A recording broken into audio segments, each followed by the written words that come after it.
अब फिर इसकी लाइन में खड़ा कर दिया नोटबंदी की में। अब ये सिलेंडर की लाइन, अभी आप सब आए, आपने देखा कि सिलेंडर की हजारों की संख्या में लाइन लगी हुई है। आपको जेवर एयरपोर्ट का उद्घाटन करना था तो आपको 4000 बसें उत्तर प्रदेश की जो सरकारी बसें हैं उन्हें इकट्ठा करने की क्या जरूरत पड़ी। आपके हापुड़ के विधायक बोल रहे थे कि मैं 70 बसें यहां से लेके जाऊंगा, क्या उसमें डीजल पेट्रोल खर्च नहीं होगा? आज देश आपातकाल की स्थिति में पहुंच रहा है।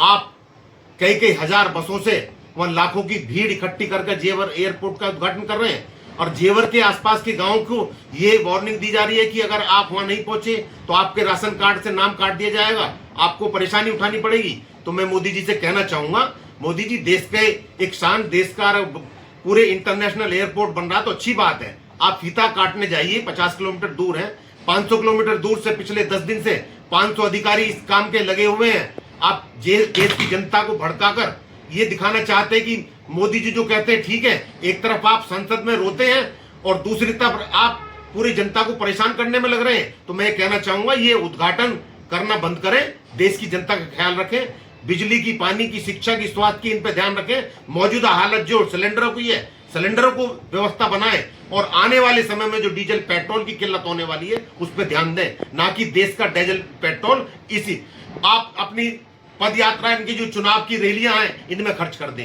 यही आज का उद्देश्य है, मुख्य उद्देश्य है। लोगों में चर्चा है कि जैसे लॉकडाउन के आसार नजर आ रहे हैं, लोगों को डर सता रहा है, इस बारे में आप क्या कहें?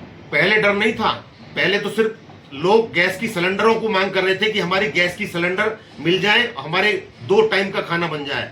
लेकिन मोदी जी के भाषण देने के बाद में तो ये तो सचमुच पता लग गया कि आने वाला समय देश में कुछ ना कुछ और पहले की तरह कहीं लॉकडाउन की तरफ जा रहा है। तो मैं कह रहा हूं, एक तरफ जब लॉकडाउन की तरफ जा रहा है तो जेवर एयरपोर्ट का उद्घाटन करने की क्या जरूरत थी? उद्घाटन कर लो, बड़े शालीनता के साथ कर लो, कम लोग जाके फीता काट दो, उद्घाटन हो गया।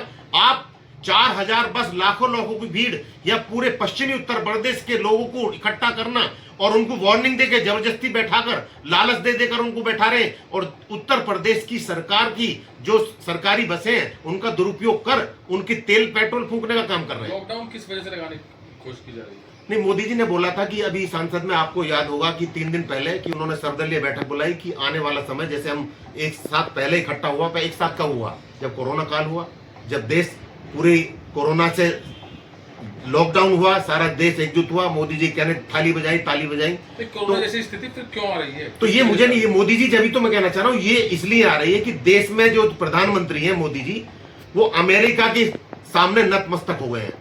अमेरिका जैसे कहता है, हमारे देश के प्रधानमंत्री हमारे देश का डिसीजन नहीं लेते, वो बैठ कर अमेरिका लेता है। वो बोलता है कि अब जब चाहोगे आपको 30 दिन तक मैंने इजाजत दे दिया, आप रूस से तेल खरीद सकते हैं। जब वो कहता है, जब मना कर देता है। आपको सीज फायर, वो कहता है कि मैंने बंद कराई ये जो ऑपरेशन था।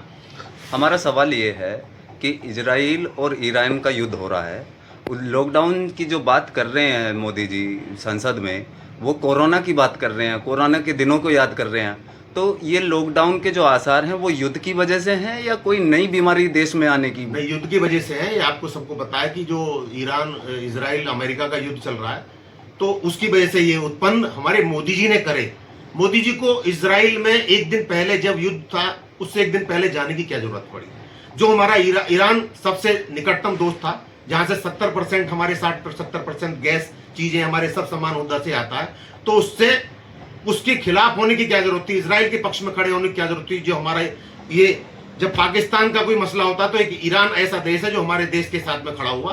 तो ये हालात उनके युद्ध की वजह से हमारे 60%, हमारे 28 जहाज थे उसमें 2 ही आ पाए, अभी 26 जहाज वहीं रुके हुए हैं। तो ये रुकने की वजह से उन्हें लग रहा है कि अब कभी ये रुक जाए, आगे की स्थिति और ये जनता परेशान होकर सड़कों पर ना उतर जाए। तो ये इसलिए स्थिति पैदा होना चाह रही है। अब की स्थिति हमारी एनर्जी की है, इसकी है, गैस की है, डीजल की है, पेट्रोल की है। अगर डीजल हमारे देश में कम हो गया तो सारी चीज महंगाई बढ़ती चली जाएगी और उत्तर प्रदेश की साथ साथ पूरे देश की जनता परेशान होने की कगार पर। अच्छा, लगातार सरकार कह रही है गैस की कमी नहीं होने वाली, फिर भी पब्लिक लाइनों में लगी है, इस बारे में क्या कहेंगे? तो आप बताओ कि इन्हें क्या अपने घर में पिकनिक मनाने आए हैं? मैं अभी, मेरे पास भी वीडियो, आज की वीडियो मैंने बनाई है।